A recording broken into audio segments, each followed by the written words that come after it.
오늘 우리에게 새날을 주신 하나님을 찬양하겠습니다. 찬송가 419장 찬양합니다.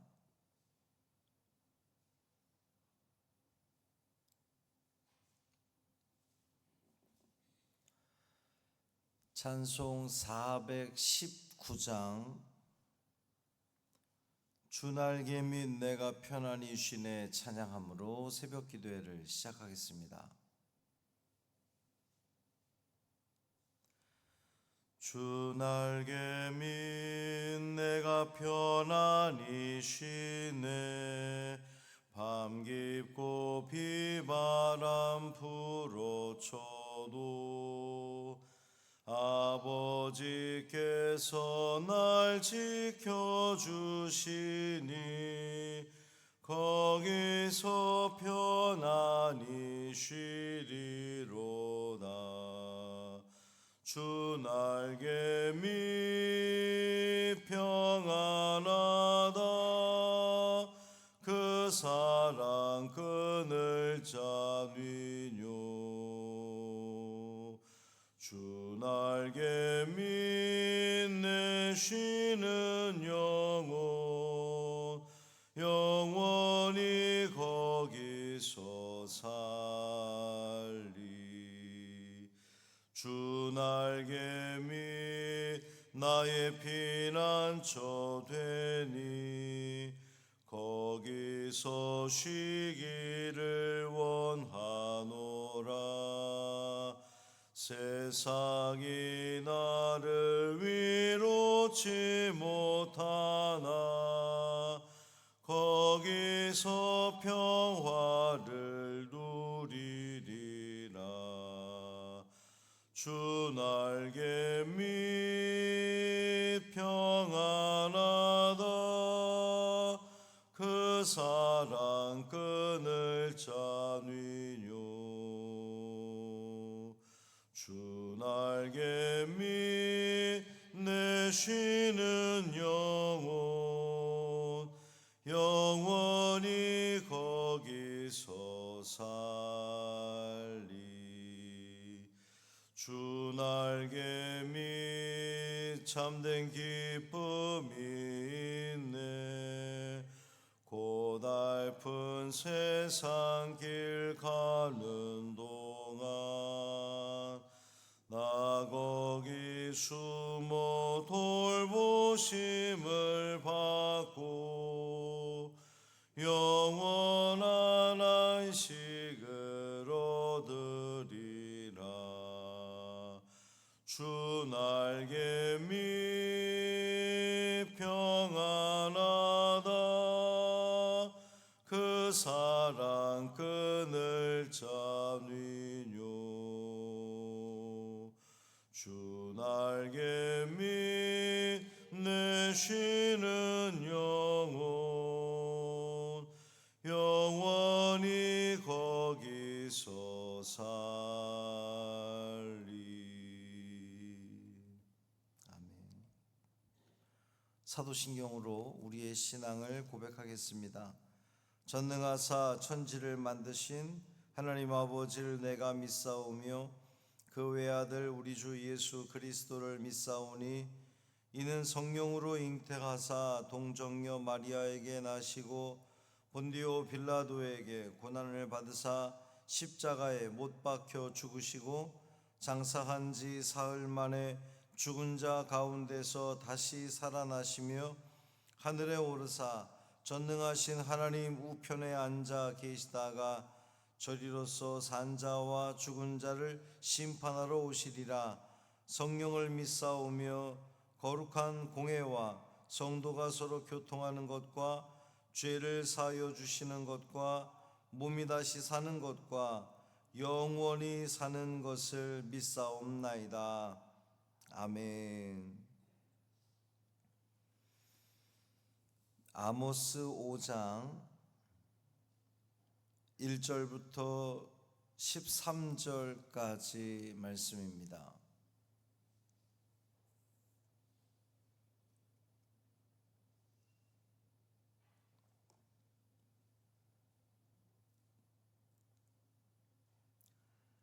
아모스 5장 1절부터 13절까지 말씀 함께 읽습니다. 이스라엘 족속아, 내가 너희에게 대하여 애가로 지은 이 말을 들으라. 처녀 이스라엘이 엎드러졌으며 다시 일어나지 못하리로다. 자기 땅에 던지우며 일으킬 자 없으리로다. 주 여호와께서 이와 같이 말씀하시되 이스라엘 중에서 1000명이 행군에 나가던 성읍에는 100명만 남고 100명이 행군에 나가던 성읍에는 10명만 남으리라 하셨느니라. 여호와께서 이스라엘 족속에게 이와 같이 말씀하시기를 너희는 나를 찾으라. 그리하면 살리라. 베델을 찾지 말며 길갈로 들어가지 말며 브엘세바로도 나아가지 말라. 길갈은 반드시 사로잡히겠고 베델은 비참하게 될 것임이라 하셨나니 너희는 여호와를 찾으라. 그리하면 살리라. 그렇지 않으면 그가 불같이 요셉의 집에 임하여 멸하시리니 베델에서 그 불들을 끌 자가 없으리라. 정의를 쓴 쑥으로 바꾸며 공의를 땅에 던지는 자들아, 묘성과 삼성을 만드시며 사망의 그늘을 아침으로 바꾸시고 낮을 어두운 밤으로 바꾸시며 바닷물을 불러 지면에 쏟으시는 이를 찾으라. 그의 이름은 여호와시니라. 그가 강한 자에게 갑자기 패망이 이르게 하신즉 그 패망이 산성에 미치느니라. 무리가 성문에서 책망하는 자를 미워하며 정직히 말하는 자를 싫어하는도다. 너희가 힘없는 자를 밟고 그에게서 미래 부당한 세를 거두었은즉 너희가 비록 다듬은 돌로 집을 건축하였으나 거기 거주하지 못할 것이요 아름다운 포도원을 가꾸었으나 그 포도주를 마시지 못하리라. 너희의 허물이 많고 죄악이 무거움을 내가 아노라. 너희는 의인을 학대하며 뇌물을 받고 성문에서 가난한 자를 억울하게 하는 자로다.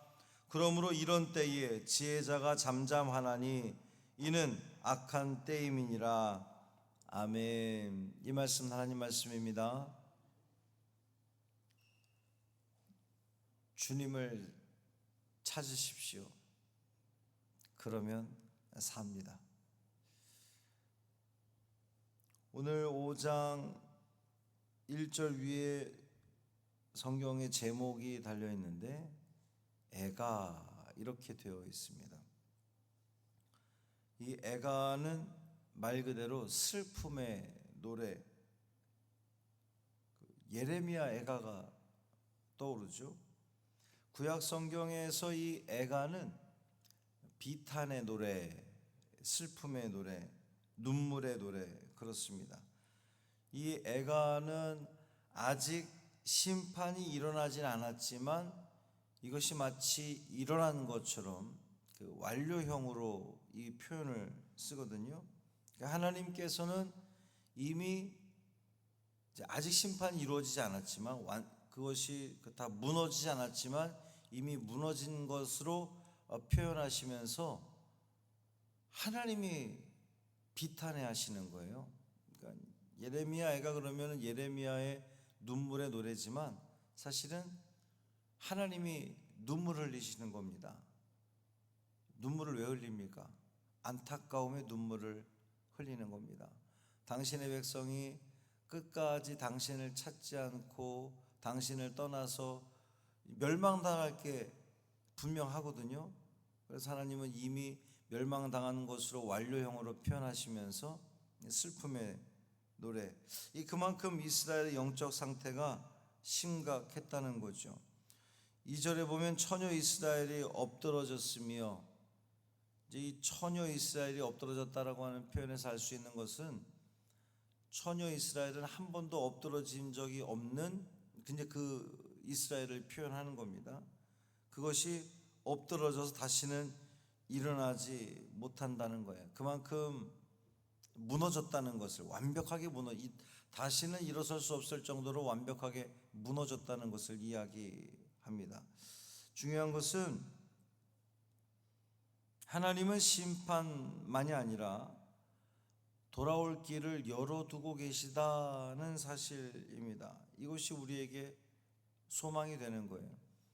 그러니까 이스라엘이 완전히 무너졌다고 말씀하셨는데 그 무너짐이 끝이 아니고 다시금 일어서게 할, 돌아오게 할 마음을 우리 하나님은 갖고 계시다는 겁니다. 그래서 4절, 6절, 8절에서 계속해서 여호와를 찾으라, 여호와를 찾으라, 찾으라, 그러면 살리라 말씀하시는 겁니다. 5절에 보면 베델을 찾지 말며 길갈로 들어가지 말며 브엘세바로도 나아가지 말라 그랬습니다. 그러니까 베델, 길갈, 브엘세바는 성지예요. 성지, 거룩한 장소란 말이죠. 근데 그 지명이 거룩한 장소이지만 그들의 실상은 전혀 거룩하지 않았다는 겁니다. 그러니까 북이스라엘의 가장 중요한 그러한 그 도시들인데 너무나 타락해서 거룩함을 상실했다는 겁니다. 이스라엘은 여전히 예배를 드리고 있지만 어제도 다시 확인시켜 드렸는데 이 아모스 선지자 시대에 북이스라엘은 굉장히 번영했던 그 시대라고 말씀을 드렸잖아요. 근데 번영했고 그들은 계속해서 막 성전에서 예배를 드립니다.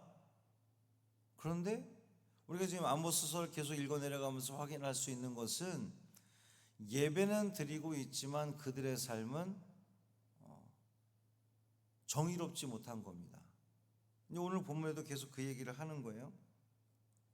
7절 보면 정의를 쓴 쑥으로 바꾸며 공의를 땅에 던지는 자들이 그들입니다.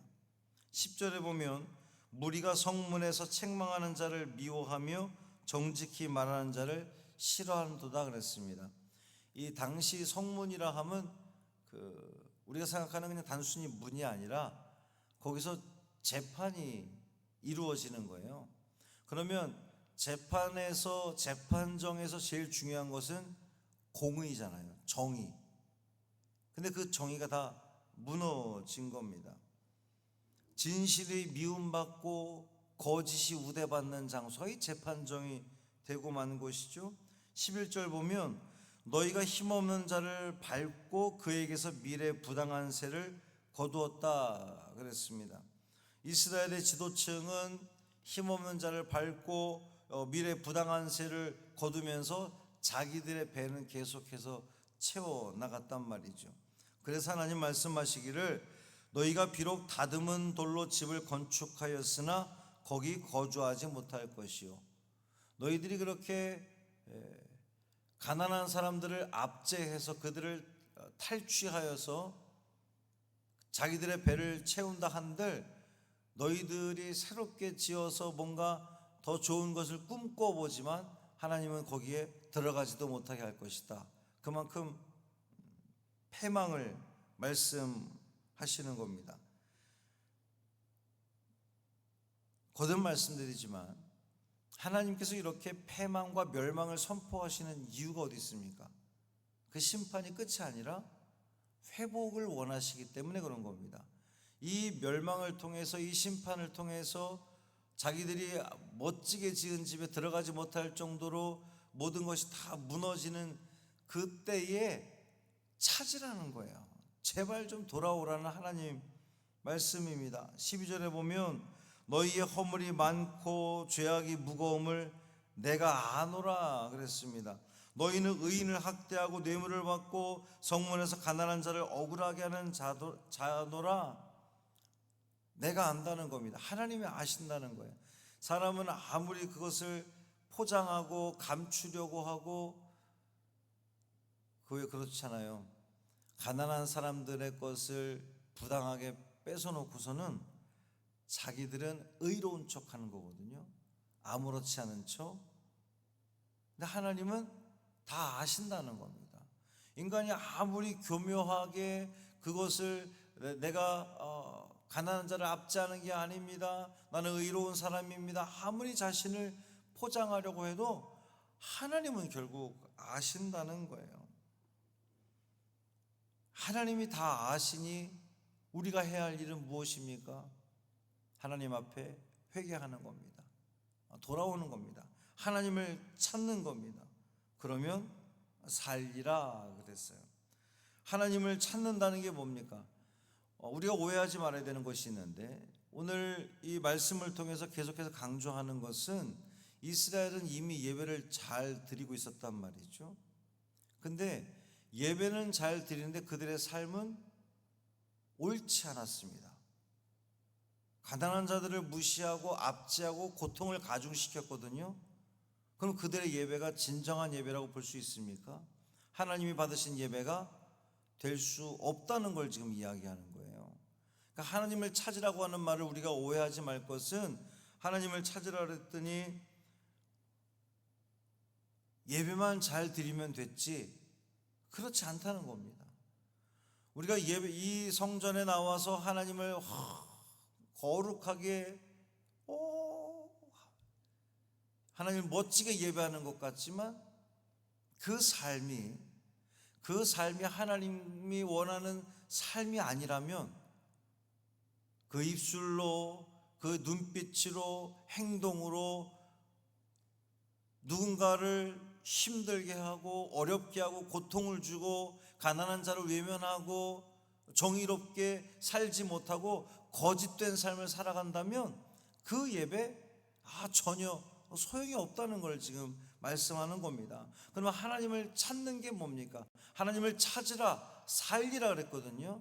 그러면 살기 위해서 하나님을 찾아야 되는데, 하나님을 찾는다는 것이 의미하는 것은 우리의 삶으로 그것을 증명해내는 겁니다. 하나님의 살아계심을, 하나님의 사랑을, 하나님의 평화를 우리의 삶을 통해서 나타내고 증명하는 거예요. 여러분이 살아가는 그 삶의 자리 가운데에 평화를 심는 겁니다. 따뜻함을 심는 겁니다. 정의로움,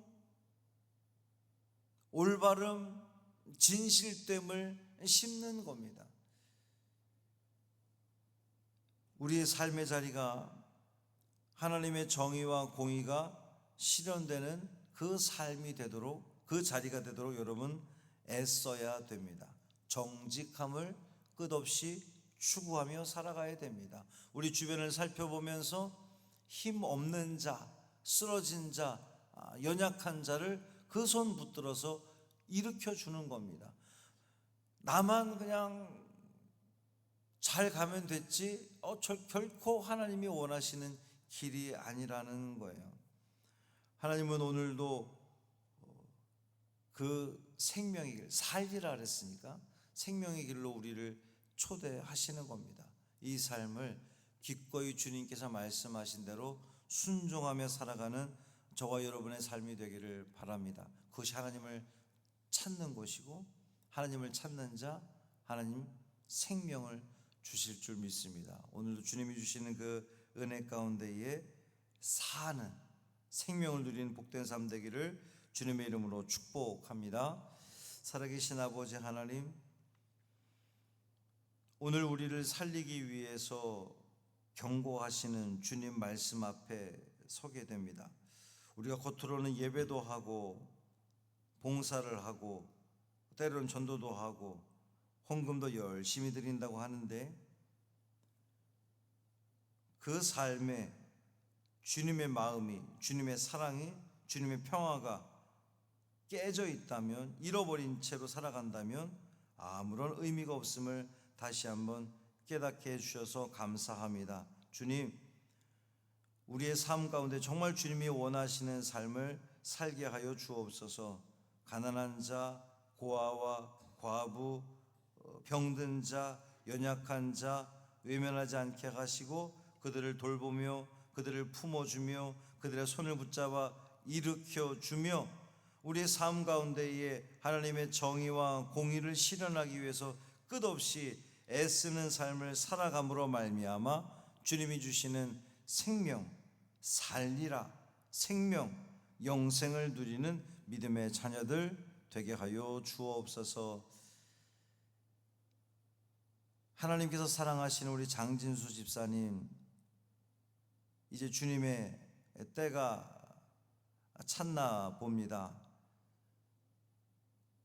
오늘 하루 넘기기가 어려울 것이라고 이렇게 보여지는데, 하나님 그 영혼 받아 주옵시고 하나님을 사랑하고 하나님을 찬양하는 것을 기뻐하며 너무 어린아이처럼 좋아했던 그 사랑 천국에서도 받아 주옵시고 주님께서 기쁨 가운데 두 팔로 그를 품어주시고 안아 주옵소서. 마지막 순간까지도 그 사랑하는 모든 식구들 또 우리 성도들 마음에 평안을 주옵시고 천국을 소망하며 또 이 하루를 살아내는 우리 모두 되게 하여 주옵소서. 우리 주 예수 그리스도의 이름으로 축복하며 기도합니다. 아멘. 하늘에 계신 우리 아버지여, 이름이 거룩히 여김을 받으시오며 나라가 임하시오며 뜻이 하늘에서 이루어진 것 같이 땅에서도 이루어지이다. 오늘 우리에게 일용할 양식을 주시옵고 우리가 우리에게 죄 지은 자를 사하여 준 것 같이 우리 죄를 사하여 주시옵고 우리를 시험에 들게 하지 마시옵고 다만 악에서 구하시옵소서. 나라와 권세와 영광이 아버지께 영원히 있사옵나이다. 아멘.